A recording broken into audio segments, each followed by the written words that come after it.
All right, so we actually got some pretty good news here out of India as the far-right government led by Narendra Modi has finally conceded to the demands of tens of millions of farmers and workers who have been spending the last year participating in what amounts to be basically one of, if not the single largest general strikes of all time. So again, absolutely fantastic news. We love to see this, but let's go ahead and read some of the details here. I got a great breakdown from Common Dreams. So they say, victory of global significance, Modi to repeal laws that sparked years-long farmers' revolt, and after a year of strikes and having faced brutal repression that claimed some 700 lives. Think about that for a sec. 700 people died during this, and India's farmers are now victorious in their struggle. So workers' rights activists around the globe rejoiced on Friday after Indian Prime Minister Narendra Modi announced that his government will repeal the 3 corporate-friendly agricultural laws that the nation's farmers have steadfastly resisted for more than a year. So these 3 corporate-friendly agricultural laws, we're going to get into a little bit of what they were actually going to be doing, but basically they were going to privatize India's agricultural sector, and this would have, basically allowed for gigantic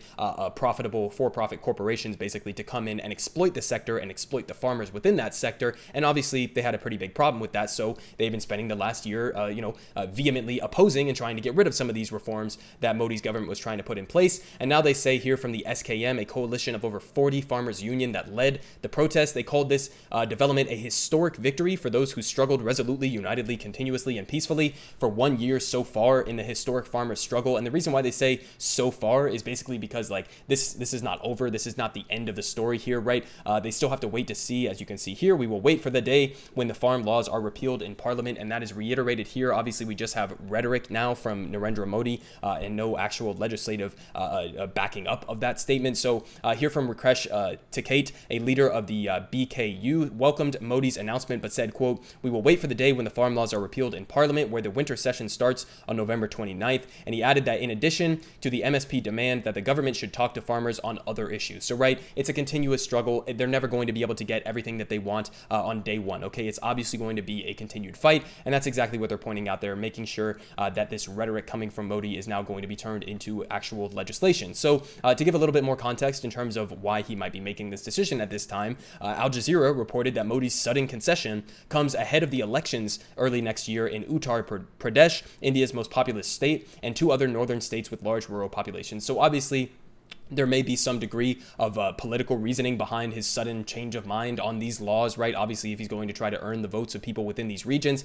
and they are supportive of these general strikes of the farmers' movement and mobilization, then, he wants to go and earn their votes. So that could have some piece in this. But honestly, I think the relentless pressure that his government has been feeling may have had a bigger impact basically on this entire process. But again, just to reiterate what the damaging effects of these laws would have actually been. So for over a year, CNN has reported that Indian farmers fought the 3 laws, which they said leave them open to exploitation by large corporations and could destroy their livelihoods. And Al Jazeera explained that the legislation the farmers object to, passed last September, deregulates the sector, allowing farmers to sell produce to buyers beyond government-regulated wholesale markets, where growers are assured of a minimum price. And small farmers expressed alarm about the legislation, saying that the changes make them vulnerable to competition from big business and that they could eventually lose price support for staples such as wheat and rice. So that's basically why they had a problem with this reform process that Narendra Modi's government was trying to put in place. Basically, again, just a privatization scheme trying to liberalize their agricultural industry. Really what they mean is allow for gigantic profitable corporations to exploit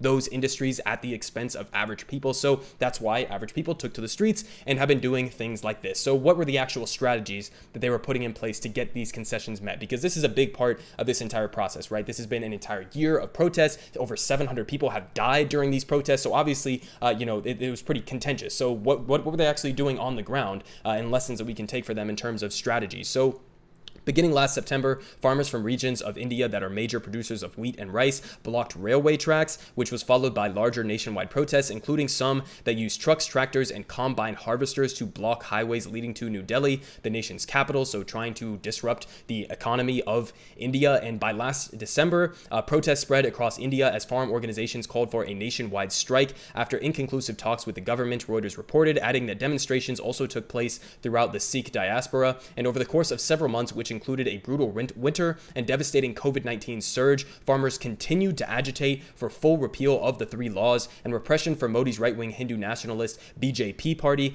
resulted in hundreds of deaths. And at the largest rally to date, get this, more than 500,000 farmers gathered in Uttar Pradesh on September 5th, roughly 10 weeks before Modi announced that he will repeal the laws. So what are some of the general lessons there, right? Obviously, having mass numbers of people out there makes a difference, right? 500,000 people showing up, that's hard to ignore. Other strategies that you see there at the beginning here, talking about how they were using some of their farm equipment directly to disrupt the flow of economic goods around the country. That's obviously massively important in doing a general strike.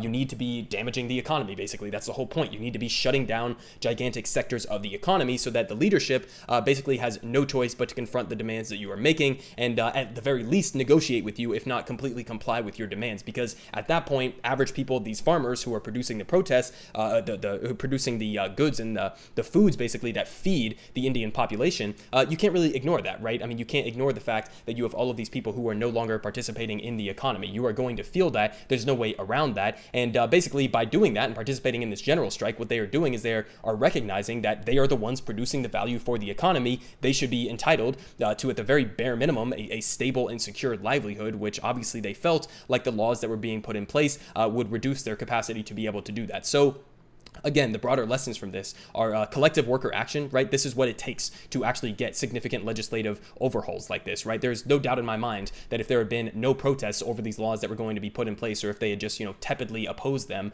then they would have been shoved through, right? Because there would have been no motivation for this neoliberal policy of exposing their agricultural industry. There would have been no pushback whatsoever. There would have been no pressure felt by Modi's government, and there would have been no consequences to the economy of India for actually passing this, okay? So, well, the only consequences would have been felt by average people, obviously, but this, in shutting down the economy in the ways that they are describing here, actually makes the highest levels of government have to confront this. It forces them to come to grips with what the demands you are making actually are. So, listen, again, the broader, lessons that we can take from this, obviously, are join a union if you want here in the United States. I'm not talking about a general strike yet because I don't think we have the organizational capacity to do that in the United States right now. But listen, I mean, the overarching messages that we should be taking home from this are when workers get together and they collectively mobilize, they use collective action and use collective bargaining to make demands and try to get concessions, basically, then that is the most effective way to do that. And you can utilize things like a general strike. You can utilize things like going out and doing a regular strike at the union that you are a participant in.